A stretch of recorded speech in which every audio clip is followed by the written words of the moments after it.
Para hadirin jamaah yang dimuliakan oleh Allah, kita lanjut ya ke hadis 97. Silakan, ada yang mau baca?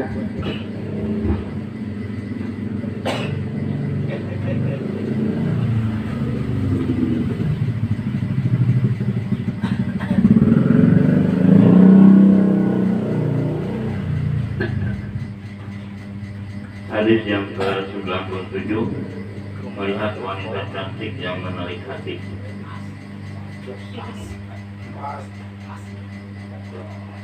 Bismillahirrahmanirrahim. Idza ra'a ahadukum ra'atan hasana fa a'jabahu fa ya'ti ahlahu fa innal wahid wa ma'aha mithlul ladzi ma'aha. Riwayat Al-Khatib melalui Umar radhiyallahu anhu. Apabila seseorang di antara kalian melihat wanita cantik yang membuatnya terpesona, maka hendaknya ia mendatangi istrinya, karena sesungguhnya bud'u atau kemaluan wanita itu sama. Istrimu pun memiliki apa yang dimiliki oleh wanita cantik tersebut. Untuk penjelasannya, pengertian melihat dalam hadis ini ialah pada pandangan pertama tanpa sengaja, umpamanya ia berpapasan dengan seorang wanita cantik yang kebetulan lewat di hadapannya, tetapi ia tidak mengikuti pandangannya ke arah wanita itu pergi. Apabila seseorang melihat wanita cantik kemudian kecantikan itu menarik hatinya, maka hendaklah ia mendatangi istrinya untuk meredam pengaruhnya, karena sesungguhnya pada istrinya terdapat pula apa yang dimiliki oleh wanita cantik tersebut. Bismillahirrahmanirrahim. Idza ra'a ahadukum imra'atan hasna'a fa'ajabathu falyati ahlu. Apabila seseorang di antara kalian melihat wanita cantik yang membuatnya terpesona,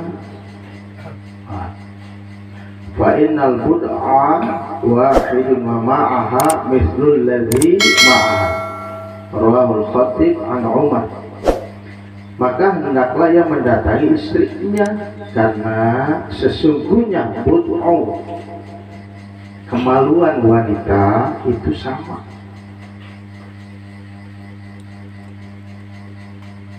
Istrimu pun memiliki apa yang dimiliki oleh wanita cantik tersebut. Rawahu Imam Khatib melalui Imam Umar radhiyallahu anhu. Idza ra'a ahadukum, apabila di jalan nih ya kan, di jalan wah hijau lagi bawa motor, wah kata tiba-tiba ngarep gitu kan. Biasanya kan ada otomatis ya tuh, ngeliat, cantik amat itu perempuan ya kan. Maka pada saat itu juga kalau bisa alihkan, buru-buru pulang jauh.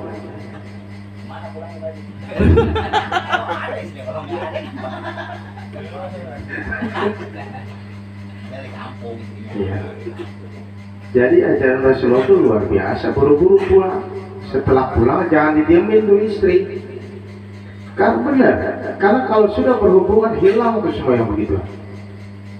Pikiran-pikiran yang merusak, yang akan merusak, yang membawa syahwat kepada kita, maka ketika kita melihat di jalan atau di mana, selesai urusan kita buru-buru pulang. Jangan sampai jadi hayalan tuh wanita yang cantik yang kita temui. Buru-buru pulang, buru-buru asah di jalan. Supaya naluri hawa nafsu kita ini terputus pada saat itu, Pak. Sampai kapanpun kita kalau untuk melawan hawa nafsu nggak akan bisa, Pak. Nah, kan udah jelas kemarin kalau lagi ada palang merah dengan cara seperti apa? Dengan cara yang penting jangan dengan tangan kita sendiri minta bantuan istri. Itu mah caranya gimana ke? Nggak usah diajarin kayaknya gitu. Udah pada pinter yang begitu mah bener.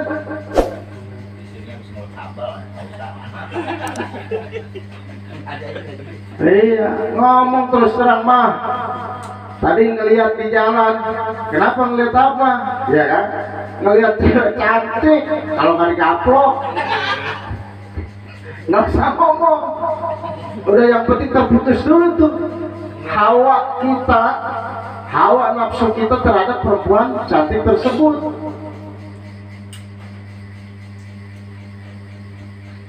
Bentuk masa amal lah ya, nggak ada yang miring. Iya. Wah, pengalaman. Kalau ngaji mah memang harus terbuka. Pengalaman diri. Iya. Bentuknya sama, betul. Cara pandang kita yang berbeda masing-masing. Nggak ada yang miring Pak, atau yang silang, nggak ada. Semua sama.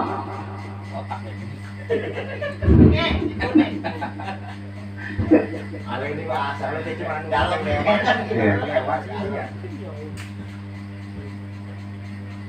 Jadi seperti itu.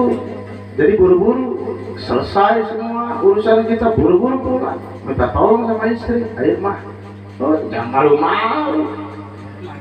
Tapi juga jangan terus serang. Kalau udah ketahuan bininya galak, kita terus serang digaplok. Iya. Oh jadi lu cuma pelampiasan doang ke gua, hah? Gitu. Jangan. Jangan. Rasulullah sudah mengajarkan luar biasa. Jadi hayalan itu terputus Pak biasanya kalau kita sudah berhubungan dengan istri kita. Benar, percaya atau tidak percaya survei membuktikan. Nah, kalau yang benar ya kan, kalau besok atau lusa melihat cewek cantik tiba-tiba syahwat kita naik, selesai buru-buru pulang. Mendingan pakai yang udah ada. Kan udah ijab kabul tuh, yang namanya ijab kabul serah terima. Ketika ijab ngomong saya terima nikahnya anu binti anu dengan mas kawin tersebut dibayar tunai, secara tidak langsung kasarnya mah anak lu udah gua beli Pak. Mau diapain, mau dimiringin, mau diapain terserah, orang udah dibeli. Pernikahan itu bukan permainan, tapi dalam pernikahan ada permainan. Islam dia mengajar gaya apapun silakan, yang penting kan satu yang tidak diperbolehkan, memasukkan zakat kepada dubur istri, nggak boleh.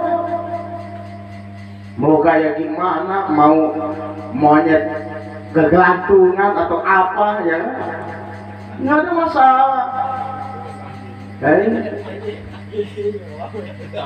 Tenang Pak Adeng, ada waktunya, biarin mereka saat ini bergembira. Ntar ada waktunya Pak Adeng yang bergembira.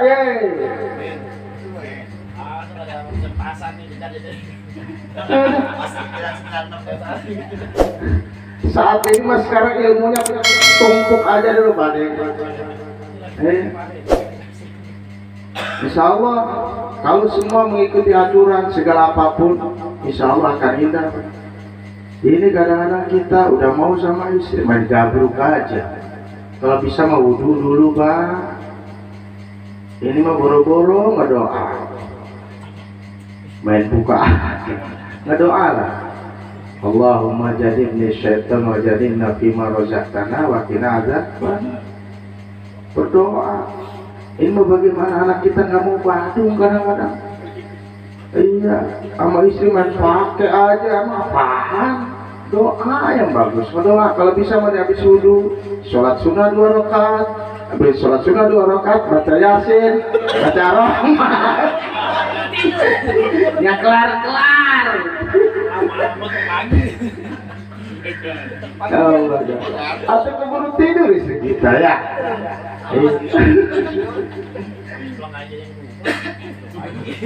Rasulullah Pak, Rasulullah kadang-kadang kita mah ngikuti laki-laki, kadang-kadang nikah lagi 1, 2 sunnah Rasul, tapi cara Rasulullah nggak dipakai. Ketika kita setelah nikah Pak, itu sunnahnya kata Rasulullah 40 hari itu jangan digauli dulu tuh istri. 40 hari. Ini bukan enggak. Main gabruk aja malam pertama. Kalau bisa 40 hari jangan digauli dulu. Nah benih-benihnya itu nanti akan jadi masya Allah. Jadinya benar matang. Kalau kata mangga mah matang pohon, bukan matang di karbit. Oh iya, beda kan Marisa juga ya. Kalau mangga nih yang matang pohon, per kilonya juga beda. Ini berapa, Mas? 35.000. Ya ini berapa? 50.000. Kok sama-sama mangga? Yang ini matang pohon, Pak. Yang ini matang karbit. Ah, beda. Kualitas juga beda. Manisnya beda. Tuh. Kalau ngikuti luar biasa. Oh iya dong. Kalau malam-malam juga jangan main ini aja cara. Assalamualaikum ya babar rahmah. Gitu. Assalamualaikum yang punya pintu keberkahan. Iftah, buka dong sedikit. Dijawab waalaikumsalam kakang Arjunaku. Ada apa malam-malam Noel diriku kan gitu. Wahai adinda tersayangku, sholat sunnah sudah kujalani. Doa belum kita ucapkan bersama, yuk kita berdoa dulu. Masya Allah indah.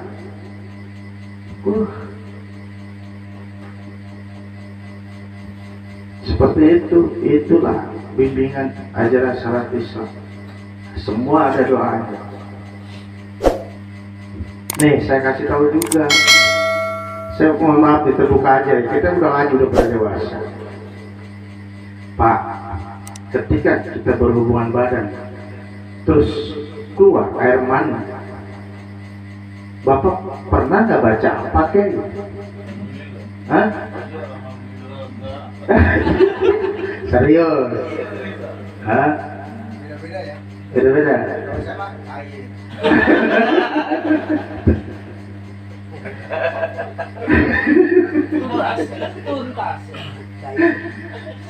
Kadang kita lupa.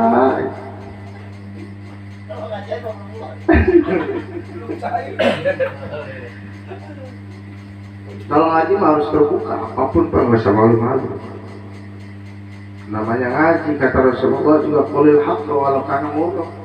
Katakanlah yang benar walaupun itu pahit, katakanlah yang benar walaupun itu. Ini kita bukan vulgar, ngaji biar tahu.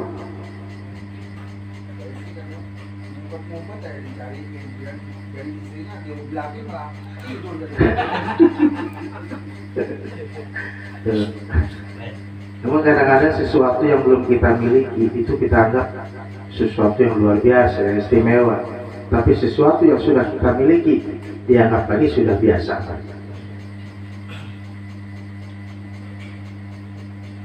Nah itulah kita dulu sama istri, masya Allah ya, sebelum ijab kabul nih udah mau bikin apa namanya jadwal pernikahan. Istri kita tuh udah ada duanya, bener. Pokoknya seolah-olah bakal jadi bidadariku dunia akhirat. Masya Allah nggak ada tuh. Mau siapapun yang lewat yang lebih cantik nggak ada, istri kita nggak ada duanya, bener nggak? Oh iya, karena sudah ditutup. Apa kata Sayyidina Ali? Ainur ridha an kulli aibin kalilatun kama anna aina suhtifatil masawiyah. Kalau mata sudah dibalut dengan cinta, maka dia lupa terhadap nista. Tapi kalau mata sudah dibalut dengan benci, melihatnya yang keji-kejinya aja. Itulah manusia. Kita kan udah istri kita dengan cinta, masya Allah. Awas nih, jatuh lah. Aduh ya Allah, hati-hati. Masya Allah. Giliran udah punya anak, jatuh, lu mata lu taruh di mana? Aduh ya Allah.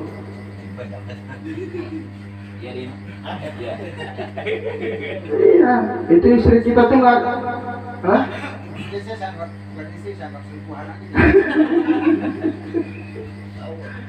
Jadi gitu Pak.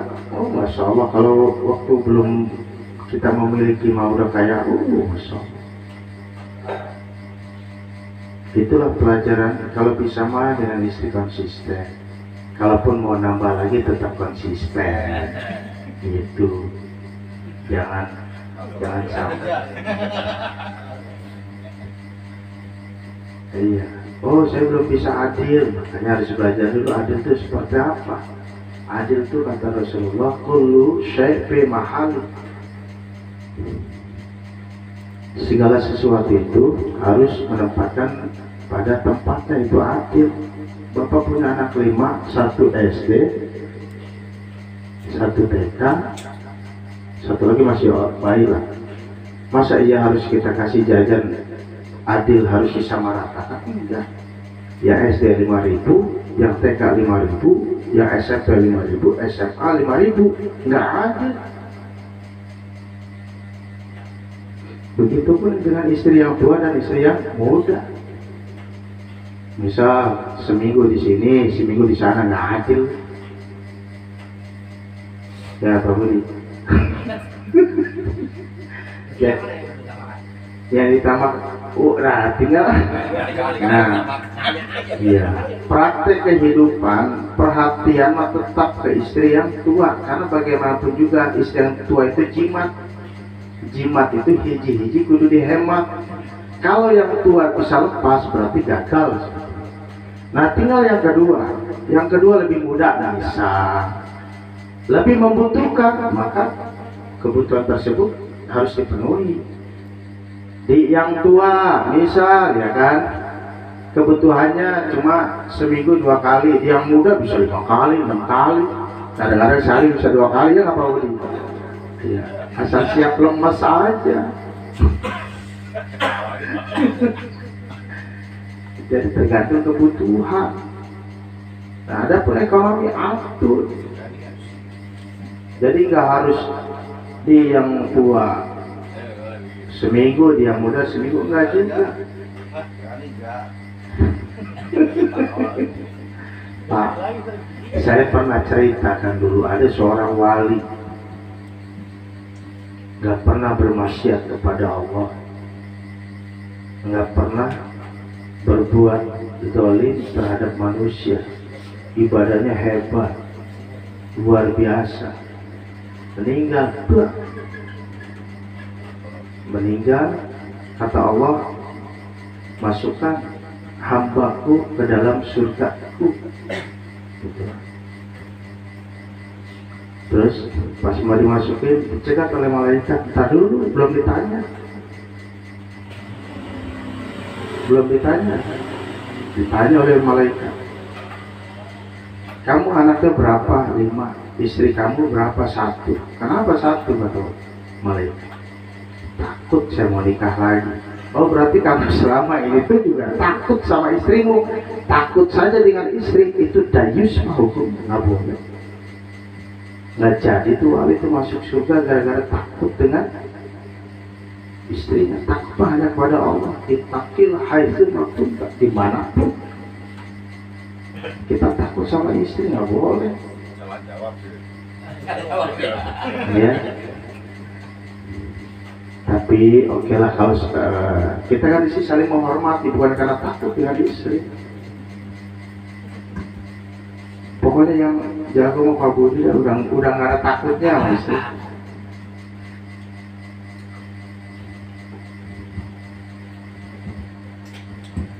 Jadi begitulah kehidupan kita. Makanya ayo sekali lagi, di sini kan jenazahnya orang kafir saja harus kita hormati, disunahkan oleh Rasulullah. Apalagi sesama muslim. Ini nih kita nih saling sesama muslim, saling gontok-gontokan. Itu yang udah mati aja harus kita hormati, apalagi yang hidup. Haruslah kita saling menghargai, menghormati, jangan mencela, jangan memfitnah. Kan orang kadang-kadang gampang menjustifikasi, gampang menghakimi seseorang. Hakim yang paling adil itu hanya Allah, Pak. Di dunia ini di kita, apalagi di negeri kita di Konoha. Hebat tuh Pak. Egi Sujana, tahu dong Egi Sujana? Setelah dari rumahnya di Geng Solo, 1 hari keluar SP3, keren nggak? 9 menteri yang kena korupsi. Ya kan, semua bilang ada rentetannya ke geng Solo, tapi nggak pernah dipanggil Pak. Edan negeri kita. Mau jadi apa? Bagaimana mau keberkahan kita mau turun sebetulnya di Indonesia? Udah jelas-jelas Allah berfirman, Bismillahirrahmanirrahim. Walau anna ahlal qura, dan jikalau di negerimu amanu wattaqau, beriman dan bertakwa, la fatahna alaihim barakatim minas samai wal ardh, maka yakin Allah akan membukakan pintu keberkahan dari langit ke bumi. Walakin kazzabu, dan coba kata Allah kamu membohongi, fa akhadnahum bima kanu yaksibun, maka Allah ambil semua keberkahan yang ada di bumi sekalipun yang ada di kamu. Udah jelas-jelas. Ini kita bagaimana Indonesia mau benar, mau diberkahkan. Pemimpin kita tuh masih begitu aja. Ini cuma gara-gara 150.000 nih jadi salah nyoblos. Seksaranya sampai sekarang, ya Allah. Aduh. Pertama kalau nyoblos hati-hati ya kan. Kalau mau nyoblos makanya baca doa. Doanya kan udah jelas tuh. Allah baca ini. Ada supaya jangan salah nyoblos nanti. Para hadirin jamaah yang dimuliakan oleh Allah. Udah jangan panjang-panjang ya.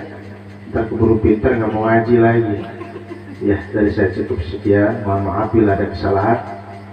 Kebenaran hakikatnya datang dari Allah, kesalahan hakikatnya dari saya sebagai pribadi yang masih bodoh. Terima kasih. Assalamualaikum warahmatullahi wabarakatuh.